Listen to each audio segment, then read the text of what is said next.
नमस्कार। आकाशवाणी से विश्व दर्पण के साथ मैं निखिल कुमार।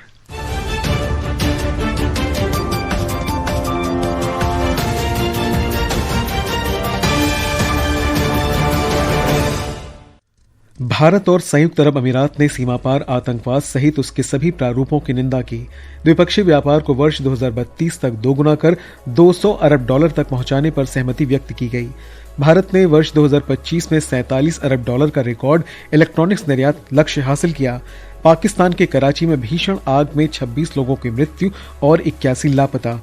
अफगानिस्तान की राजधानी काबुल के शहर नवा इलाके में हुए विस्फोट में 7 लोगों की मौत।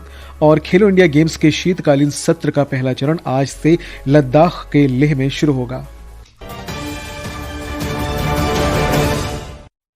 अब समाचार विस्तार से।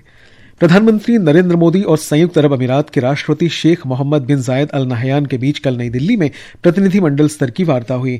इस दौरान दोनों पक्षों ने द्विपक्षीय व्यापार को वर्ष 2032 तक दोगुना करके $200 अरब तक पहुंचाने पर सहमति व्यक्त की और साथ ही सीमा पार आतंकवाद सहित इसके सभी प्रारूपों की निंदा की।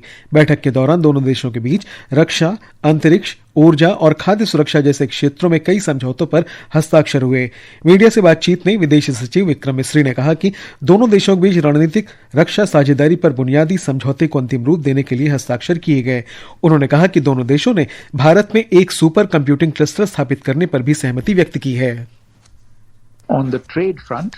व्यापार के मोर्चे पर 2022 में दोनों देशों के बीच व्यापक आर्थिक साझेदारी समझौते पर हस्ताक्षर के बाद से द्विपक्षीय व्यापार $100 मिलियन को पार कर चुका है। इसे देखते हुए दोनों नेताओं ने महत्वाकांक्षाओं को बढ़ाने का फैसला किया। दोनों देशों ने 2032 तक द्विपक्षीय व्यापार को दोगुना करके $200 बिलियन तक पहुँचाने का लक्ष्य रखा है।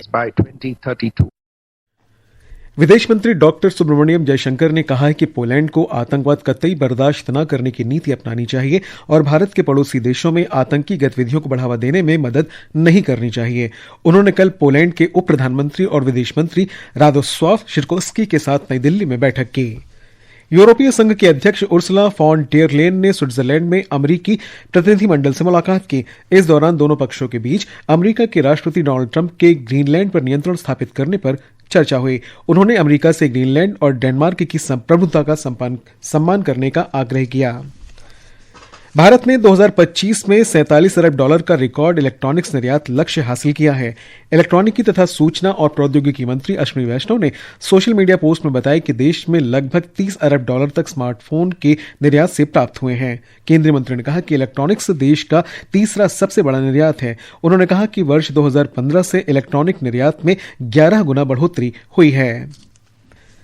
अंतर्राष्ट्रीय मुद्रा कोष IMF ने वर्ष 2025 के लिए भारत की आर्थिक वृद्धि का अनुमान 0.7 अंक बढ़ाकर 7.37% कर दिया है। विश्व आर्थिक आउटलुक अपडेट में IMF ने कहा कि ये वृद्धि इस वित्तीय वर्ष की चौथी तिमाही में मजबूत गति को दर्शाती है। IMF ने वित्त वर्ष 2026-27 के लिए भारत की आर्थिक वृद्धि 6.4% का अनुमान व्यक्त किया है। IMF ने कहा है कि अपेक्षित मंदी के बावजूद भारत उभरते बाजारों और विकासशील अर्थव्यवस्थाओं में वृद्धि का एक प्रमुख चालक बना हुआ है। केंद्रीय नवीन और नवीकरणीय ऊर्जा मंत्री प्रहलाद जोशी ने स्विट्जरलैंड के दावोस में ओमान के उप प्रधानमंत्री के आर्थिक मामलों के सलाहकार डॉक्टर सईद मोहम्मद अहमद अल साकरी से मुलाकात की। एक रिपोर्ट।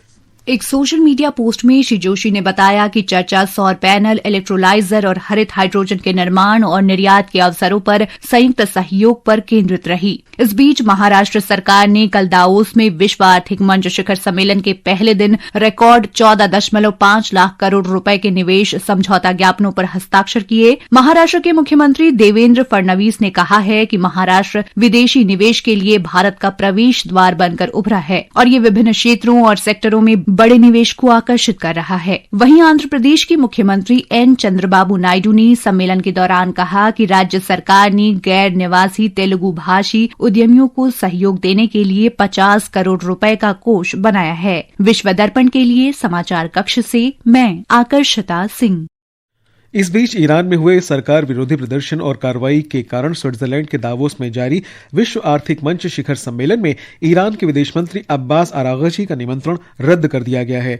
जर्मनी में आयोजित होने वाले म्यूनिख सुरक्षा सम्मेलन से भी ईरान के अधिकारियों का निमंत्रण वापस ले लिया गया है। ईरान में सर्वोच्च नेता अयातुल्ला अली खामनेई ने प्रदर्शनों में कई हजार लोगों के मारे जाने की पुष्टि की है। खामनेई ने इसके लिए अमेरिका को जिम्मेदार ठहराया है।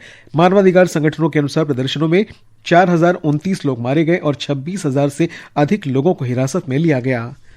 विश्व दर्पण समाचार आकाशवाणी से प्रसारित किए जा रहे हैं। ताजा समाचार जानने के लिए आप हमारे social media handle x@AIR News Hindi को फॉलो कर सकते हैं। विश्व दर्पण में आपका फिर स्वागत है। पाकिस्तान में कराची के MA जिन्ना रोड स्थित गुल प्लाजा में भीषण आग लगने से कम 26 लोगों की मौत हो गई और 81 लोग अभी भी लापता हैं। 17 जनवरी को देर रात लगी ये आग लगभग 34 घंटे बाद काबू में आई, लेकिन बचाव अभियान अब भी जारी है।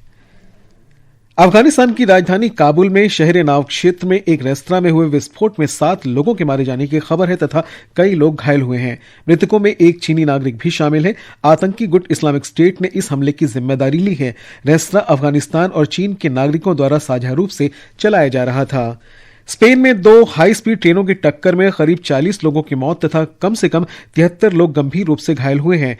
रेल नेटवर्क ऑपरेटर के अनुसार यह घटना दक्षिणी हिस्से के एडम्यूज शहर के पास हुई। इस दुर्घटना के बाद स्पेन के प्रधानमंत्री पेड्रो सांचेज ने 3 दिन के राष्ट्रीय शोक की घोषणा की है। अधिकारियों ने घटना के कारणों की जांच शुरू कर दी है। हालांकि अभी तक कोई स्पष्ट कारण सामने नहीं आया है।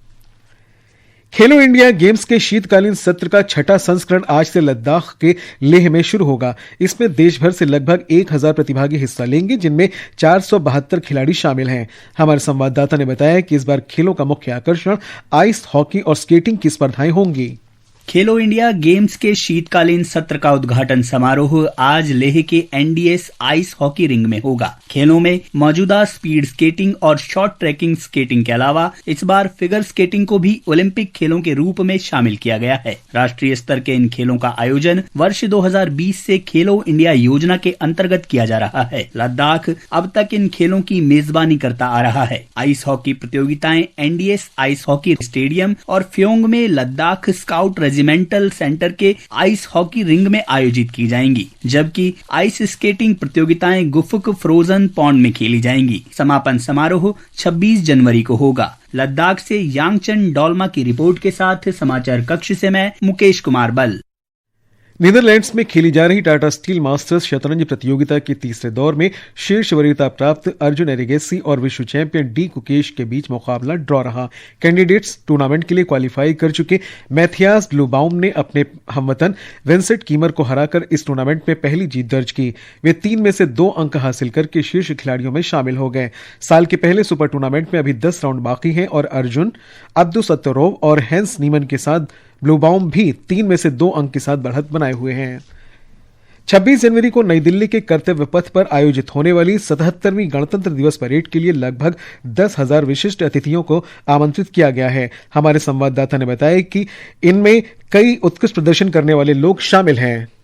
नई दिल्ली के कर्तव्य पथ पर होने वाली गणतंत्र दिवस परेड देश की सांस्कृतिक विविधता और सैन्य शक्ति की एक अनुपम झलक है। रक्षा मंत्रालय के अनुसार इस परेड को देखने के लिए करीब 10,000 विशेष मेहमानों को आमंत्रित किया गया है। इसमें नवाचारक, स्टार्टअप से जुड़े युवा, स्वयं सहायता समूहों के सदस्य और विभिन्न सरकारी योजनाओं के अंतर्गत बेहतर कार्य करने वाले लोग भी शामिल हैं। इसके साथ ही आय और रोजगार सृजन में अहम योगदान देने वाले लोगों को भी इस परेड में शामिल होने का अवसर दिया गया है। मंत्रालय ने बताया कि इन लोगों को आमंत्रित करने का उद्देश्य उनके योगदान का सम्मान करना और राष्ट्रीय महत्व के कार्यक्रमों में जनभागीदारी को और मजबूत करना है। सौम्या शरण के साथ सकलैन अख्तर, आकाशवाणी समाचार, दिल्ली।